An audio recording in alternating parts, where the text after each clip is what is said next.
Hello everyone! Today we're going to take a look at two movies, 1934's Anne of Green Gables and its sequel, 1940's Anne of Windy Poplars. Both star Anne Shirley as Anne Shirley, the red-headed orphan sent by mistake to siblings Matthew and Marilla Cuthbert, who asked for a boy but find themselves drawn to this chatty, unpolished, dreamy-eyed girl. Before I go further, I just want to say that this video is not an adaptation comparison. Of course, I couldn't help noticing differences between these films and the 80s miniseries, which I've discussed before, but I really just want to examine them on their own and as adaptations of the novels by L.M. Montgomery. That Anne Shirley is played by someone named Anne Shirley is no coincidence. The actress known as Anne Shirley was born Dawn Eveline Paris. She became a child model very young. Her mother tried out a variety of pseudonyms before pushing her into acting under the name Dawn O'Day. And if body of work is any indication, she was a successful child actress, though many of those early films are now lost. In 1934, at age 16, she landed the coveted role of Anne Shirley, and she took the opportunity to reinvent herself by legally adopting the character's name as her own. That gives this line a metafictional twist. Anne Shirley. Isn't that an unromantic name? No. The change, coupled with the film's positive reception, seems to have done the trick. Shirley became a prominent teen actress of the late 30s, earning an Academy Award nomination in 1937 for her performance as Barbara Stanwyck's daughter in Stella Dallas, which I've reviewed. Not long after, she made another successful transition into adult roles. I've seen her in several films now, and I like her a lot. She was a winsome actress who I think had an underrated talent. Granted, the quality of films she ended up in wasn't consistent, but she got to go out on a high note with Murder, My Sweet in 1944. Then, having had more than enough of being an actress, which was never really her dream, she retired at age 26, and she never looked back. As the character Anne Shirley, she is as charming as she should be, somewhat impetuous, but without guile, and I really enjoyed her take on the role. Of course, she isn't ugly or homely by any stretch of the imagination, and you also become aware of the limitations of the black and white photography every time someone mentions her red hair and green eyes.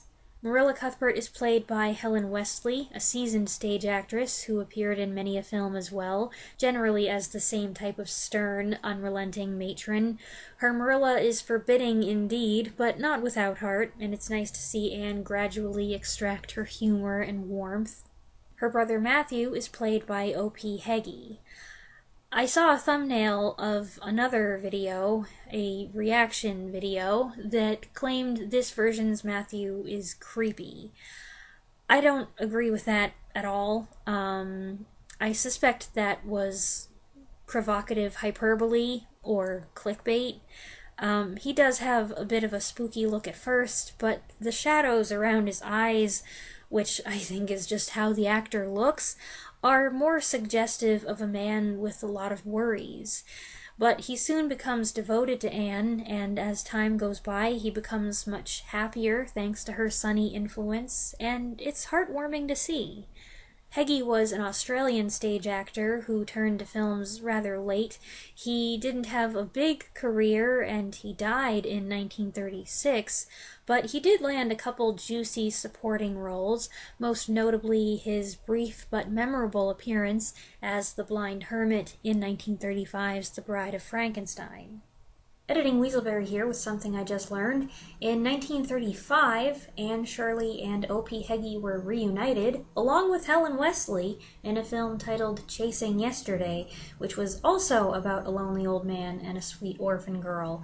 So there you go. Clearly this cast was considered a winning combination. Diana Barry is played by Gertrude Messinger, bearing a slight resemblance to Mary Pickford, I thought. Hers is a comparatively small part. There isn't as much time spent on her and Anne's friendship here, though we do get a couple fun things, like Diana hanging out in a tree outside Anne's window. Gilbert Blythe is played by Tom Brown, who had a not illustrious but lengthy career that ran from 1924 to 1979. His Gilbert is cute enough, and he makes an impressive transition from slightly squeaky adolescent to confident young med student. I did think he sounded a bit too much like a New Yorker for someone who's supposed to be Canadian, and what do you know, the actor was born in New York City. Following the slate scene, which is as funny and satisfying here as it is in any other version. You mean hateful boy! Ow! How dare you! They throw in some drama with a new explanation for why Marilla doesn't like the Blythes. Gilbert isn't allowed to set foot on the Cuthbert property, and the girls make some attempts to find out why. It seemed an odd thing to add, but then it ended up creating the conflict in the third act. Another additional plotline has Anne attempting to make Gilbert jealous by claiming to have had a romance with an older student. When this guy shows up to give the kids a moralizing speech, she's mortified and has to eat crow. Even though this was not canonical, it was funny and taught Anne another valuable lesson. There are little changes here and there. The characters Mrs. Lynde and Mrs. Barry are rolled into one. Mr. Phillips, the school teacher, is a strict disciplinarian, but he's nice enough.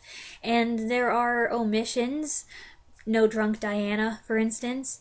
But for the most part, the first half stays true to the book. From the Lady of Shalott segment onward, though, things pick up speed, and wow, not only does the film really fast-track the Anne Gilbert romance, but it changes the whole story of how they get together. What they did is charming, and I love the look of the secret meetings montage, where you can tell time is passing because Anne's skirt gets longer and she starts wearing her hair up.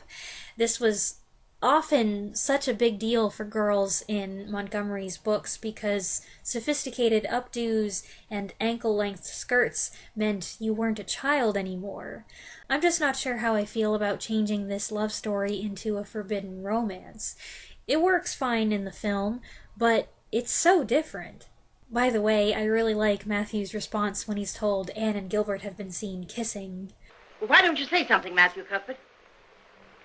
Well, that's interesting. Interesting? In the last half hour, the script more or less goes off on its own. It's still a semblance of what happens in the book, but, they tweak some things. Marilla becomes the de facto bad guy, Gilbert gets the wrong idea, Anne goes off to school, unaware that her schooling is going to leave the Cuthberts severely strapped for money, something moviegoers still haunted by the Great Depression could sympathize with. One of the film's most touching scenes occurs here, when Matthew and Marilla see Anne off.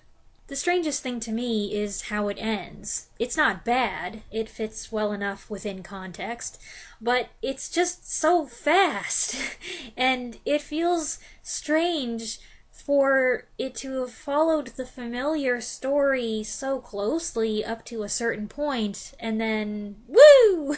I'm not sure what their reasoning was.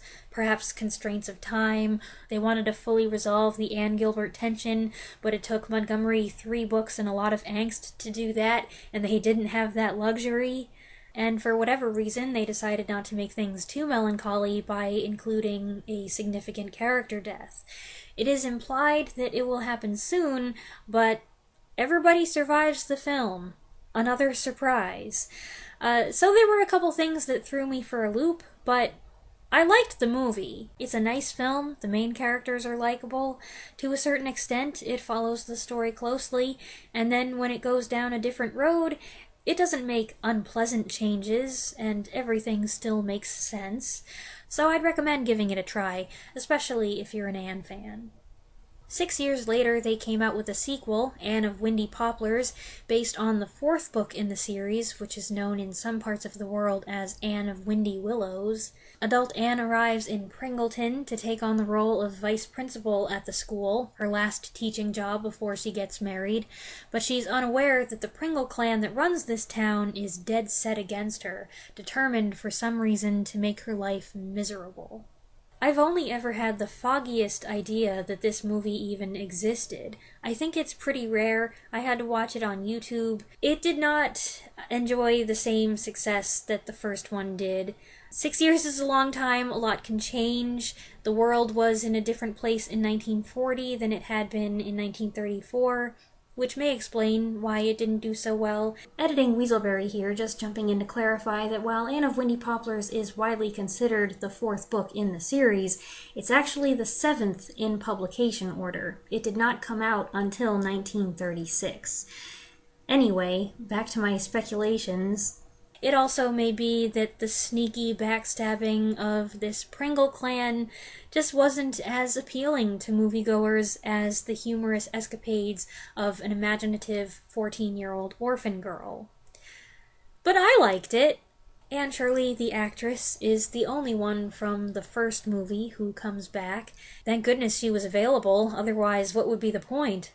I think I liked her as Anne even better in this film. The character is supposed to be more refined now, graceful, warm, kind-hearted, and patient, an encouraging listener and persistent problem solver with a love of whimsy.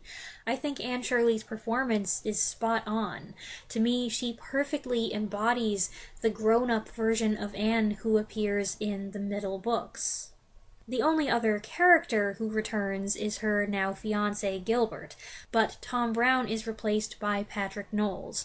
I don't know why, and his performance is fine. Your average reader probably finds Gilbert less interesting after book 3. There's no longer any of that tension between him and Anne, and what we see here is an attractive young couple very much in love. That could be pretty boring, but Knowles's Gilbert, while not exactly an exciting guy, is charming and likable. Man, I'm saying charming and likable way too much in this review. He plays the character pretty much the way I would imagine, and they did a nice job coming up with material for him, since the character is barely present in the book. Filling up the rest of the cast is a collection of colorful characters just like those that populate many of Montgomery's novels, and it was this aspect that made me feel like this film was very like the book. It's a pretty decent reflection of the overarching plot of the Anne series, if you can call it that, which is that Anne goes through life meeting unusual individuals, listening to their stories, and helping to fix their problems. She falls in love with people, places, and things, and has this unique ability to draw people out, whether they're awkward, shy, or eccentric, or churlish misanthropes who hate her guts. Sooner or later, she wins them all over. I recognized many of these supporting and character actors, though some of them are hard to place without cheating by looking them up on IMDb. Henry Travers is the most prominent of these, and he's a welcome sight, giving an energetic performance as a childlike boat enthusiast. He likes to read and chat with the melancholy little girl who lives next door, who's not allowed to leave home. Right away, Anne identifies them both as kindred spirits, and she has a lovely way with them. Other noteworthy characters include Jabez, the friendly janitor who drives her around town looking for lodging when the Pringles refuse to put her up. There's Hester, the ornery old matriarch of the Pringle family, played by Ethel Griffiths, who I know as Mrs. Bundy in The Birds. And by contrast, there's Tony Pringle, the only one in the family who pities Anne and offers to help her. You might wonder if he has designs on her himself, but it's not that kind of movie. You know what it is, though? It's a Christmas movie, kind of, complete with snow, delightful winter costumes, stacks of presents, and Gilbert showing up dressed as Santa. What's also unexpected is the thrilling final act. Anne and Gilbert get to save the day together, and a character suffers a startling fate leading to an ultra-dramatic climax and a speedy wrap-up. It's kind of a whirlwind, and once again, they set the source material aside. The film has its weaknesses. There's not much in the way of a plot, and may come across as kind of slow, kind of dull, kind of much ado about nothing, but I enjoyed it. It felt like I was watching a Lucy Maud Montgomery book put on screen.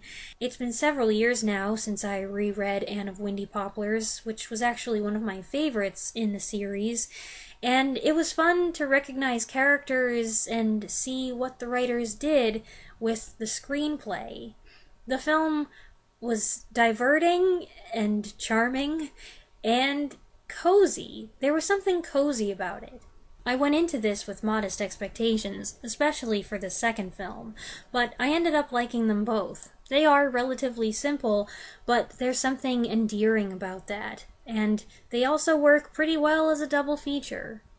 I hope you enjoyed this video. I would love to know if you have seen either or both of these movies, so go ahead and share your thoughts in the comments below, and I'll see you next time. Thanks for watching.